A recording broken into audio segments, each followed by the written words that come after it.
Welcome to another Tech Help video brought to you by AccessLearningZone.com. My name is Richard Ross, your instructor. In today's video, I'm going to show you how to overlay location data on a map using Microsoft Access. Today's question comes from Tom T., one of my gold members. Tom says, I operate a cemetery. I need a way to visually represent which plots are vacant on a map. For the ones that aren't vacant, I'd like to see who owns them. Can Access do this? Well, yes, Tom, in a nutshell, there are a couple of different ways you can do this. Access really isn't designed for mapping, but with a couple of tricks I can show you, there are ways to do it. And this technique will work for any kind of map overlays. It could be a cemetery with the plots. It could be a neighborhood for a real estate agent. You could put all the different lots that are available or houses that are available on a map. You could do a city map and show points of interest. You could do a restaurant and show a map of your tables. And you can display which tables are currently in use and what customers are at them. There's all kinds of different ways you can use this technique. And now I do have a previous video, and I'll put a link in the description below, where I show you how to store a location in your database, and you can open up Google Maps to a specific location on the globe. So if you want to store individual bits of data, and then open up Google Maps to that one particular point of data, you can use this technique. But today I'm going to show you how to create a map in your database in a form or report, overlay different blocks over it, so you can say this is lot 1, lot 2, lot 3, and so on, and then in your database store who's in those lots. Or for houses, who owns them, or for tables, what customer is there. You can use this technique for a lot of different things. Okay, here's my sample customer template. I use this for a lot of my lessons, and you can download a free copy of this off my website. Again, link will be below. We've got basic customers in here, orders, and of course contacts. Now, instead of orders and contacts, we're going to sell lots. All right, let's say we're a real estate agent, or in Tom's case, he's selling lots in a cemetery. Doesn't matter, either one. So I'm going to create a new table. All right, we're going to have a lot ID. That'll be my auto number. I'm going to assign a lot number. This will be a number that I'm going to assign 1 through whatever, how many lots I've got. 1 through 10, 1 through 20, and so on. Okay? Then we're going to have a customer ID. Who owns that lot? That'll be a number of type long integer. That's my foreign key. That links back to the customer. All right, I'm going to save this as my lot T. No primary key defined. That's okay. There's my auto number. I close that. Let's put some data in here real quick in my lot table. Now my customer IDs look like this. 1 is Richard Ross, that's me. 2 is James Kirk. All right, so that's my customer ID for my links. 3 is Sue Jones. So let's put some different lots in here. Let's say I've got 10 lots. So I'm just going to number them 1, 2, 3, 4, 5, 6. 7, 8, 9, and 10 have not been sold yet. So they're empty, they're vacant. We won't put them in here. Okay? And you know what? Just so you don't get that confused with the lot ID, I'm going to say these get deleted and then re-add it again. That can happen. Okay? So this ID over here is meaningless. That's the auto number. Pay no attention to it. You don't need to know what that is. Your tables should have it for making relationships. The lot number is a human-assigned number, right? That's on the map, 1 through 10. Okay? Now I can assign what customers own these lots. Let's say I own 1, 4, and 5. Jim Kirk owns 2. Sue owns 6. And let's say Jim Kirk comes by later and also buys 2. All right, so there's the customers that own each lot. All right, now I can link back to the customer ID and pull out things like this person's first name, last name, credit card number, all that stuff. If you don't know how to make basic table relationships, I've got lots of videos on it. I'll put some links below.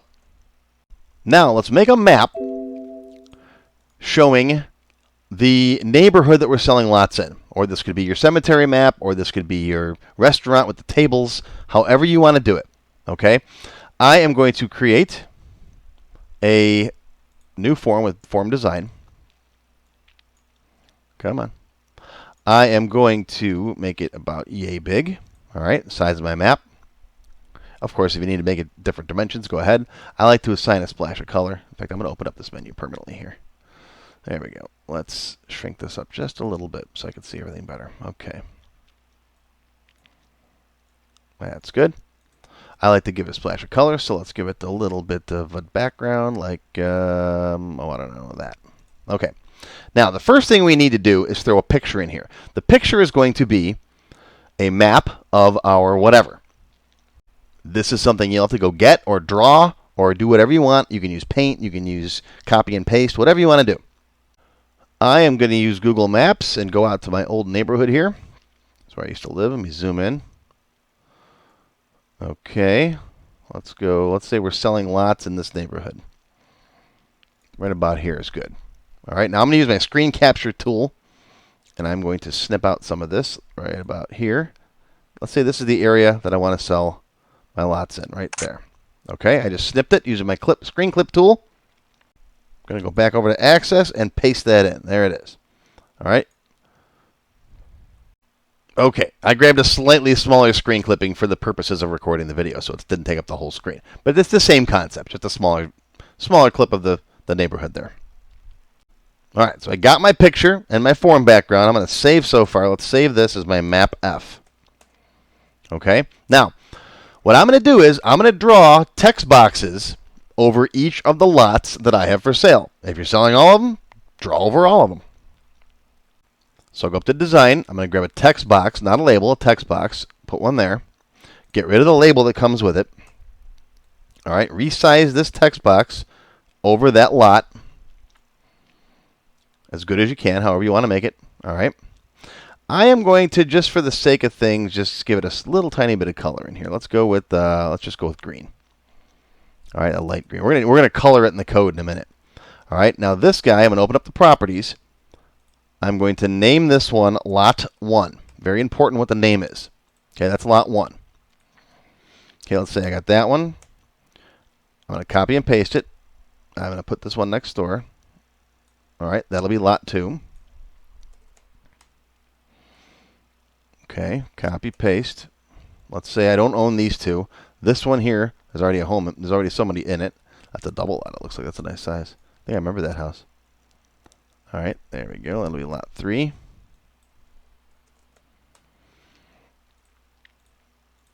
Okay, copy, paste. Let's say I own this one here. Lot 4.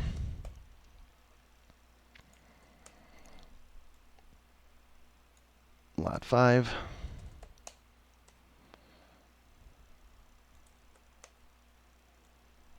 Let's say this one I own right here, Lot 6. And we're gonna go with 6 for now. I know I put a bunch of them in there earlier, but let's go back to the lots here. Let's say 2, I got rid of it, and 5, I got rid of it. Okay, so I own these two, Sue and Jim Kirk on the other ones. All right, so I own 1, 3, 4, and 6. The other ones are missing. That's fine. All right. You can have as many of them as you want here. Just name them all accordingly. Name each block accordingly. And you might have to, yeah, let's see, save it. And then close it. And then reopen it again. Let's open up that map. Okay. Looks good. Design view. Okay, good. Now, we know who owns what lot by this right here. So what I'm going to do is when this form opens up, I'm going to loop from 1 to however many lots there are, and I'm going to check and see what the status of that lot is. So we're going to go to the properties for the form, events. We're going to find the onOpen event right down here, onOpen. Hit the ... button. If it asks you, hit Code Builder, but I've got that turned off, so we don't need to worry about that. This is the sub that runs when the form opens. So first thing is we're going to need some variables here. So dim, I'm going to dim a customer ID as a long. I'm going to look up each customer that owns each lot. I'm going to get, let's say, get their first name. Dim first name as a string. You can look up whatever other information you want. And I'm going to need a counter variable, so dim x as an integer.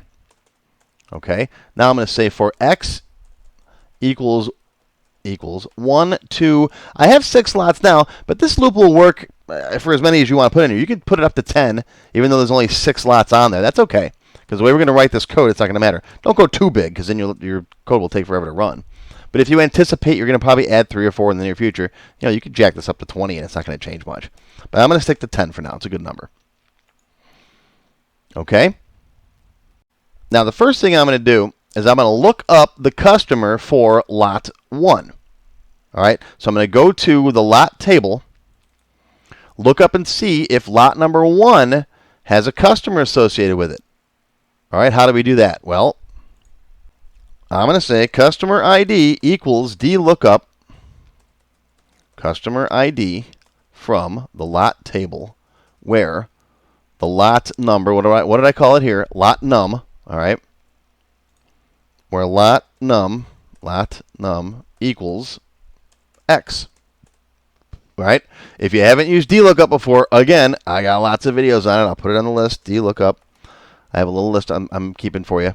I'll put all the links to these kinds of videos down below. If you haven't used DLOOKUP before, go watch that video first and then come back. So what will happen here is X is going to be set to 1. Then the DLOOKUP is going to say, go find the customer ID in that lot table where lot num equals 1. And in this particular case, it's going to say, okay, lot num is 1, bring back customer ID 1. Then we know which customer owns that lot. Okay? And I don't need that anymore. Go away. Okay. Now the problem is, if it doesn't exist, it'll throw an error message. So for that, we're going to use the NZ function. NZ is null to 0. If it doesn't exist, it's going to bring back a null, which will create an error message. So I'm going to say comma 0. Again, I've got videos on how NZ works too. If this doesn't exist, it'll just return a 0 then, which is much easier to check. So I'm going to say if customer ID equals 0, then this particular lot is vacant. Let's color it green. Now, how do you access lot 1? Okay, it looks like this. Normally you'd say like if this was first name, you'd say like first name dot back color. All right, and you can access the properties that way or set the value if it's a field on your form, right? You could say like something like this. All right, but we have a field that is named lot 1. Okay, so I can't say, you know, lot 1, lot X, or whatever. Here's how you have to write it. All right, it's controls lot ampersand X. That's how you access a field on your form when you don't know the name of it ahead of time. We have to build it with our code, right? So lot X, lot 1 dot back color equals VB green. Okay, and I'm going to also make it say vacant, right? Controls lot X equals, let's say lot X, and then a colon is vacant, like that. All right. Otherwise, let's do some other stuff. Let's copy this and put it down here. Otherwise, this returned a number other than 0. That means there's a value. Okay, so let's make it say sold. We'll put the person's name in there in just a minute. And let's make the foreground color yellow, how about? Or the background color. All right, let's do that. And then we can get rid of these extra lines. Save it. And let's see if it works. Let's close this, close this, close this. And let's open up that map. And, oh, can't find lot 7. Okay, that's fine. Debug. Lot 7 doesn't exist. I told you earlier I'd show you a way to get around that. We can just very easily up here, throw up here an on error resume next. And that should get around the problem. Shut everybody down. Come on back in. Open it up. And there we go. And you can see 2 and 5 are vacant. Right? 1, 3, 4, and 6 are sold. That's right. 1, 3, 4, and 6. Okay, good. All right. Yeah, this is cheesy. I don't like doing this. The best way to do it is to say, is to actually make your loop go to the right number. What I like to do in these cases is I'll say something like const max lots equals 6. That means I've got 6 lots. And now I can just come down here and say max lots. And this is easier to see. It's all in caps, but it's a constant. It can't be changed. And this way, if you add more lots in the future, all you have to do is remember to come in here and just change this one spot. You don't got to look all throughout your code. Okay? How do we put the person in here that owns it now? Well, that's just another DLOOKUP. Come back in here. That's what we made this first name for. So down here, there is a customer. I can say first name equals NZ DLOOKUP first name from the customer T, where the customer ID equals customer ID. And if that returns empty, put a empty string in there, just like that. And then down here, put first name. And yeah, you could check to see if it's empty or whatever and do whatever you want, but I'm not going to bother right now. Let's open it up again. Boom, there we go. Lot 1's Richard, Lot 3 is James, Lot 4 is Richard, Lot 6 is Sue. And you can make all these smaller text so it all fits in here nicer.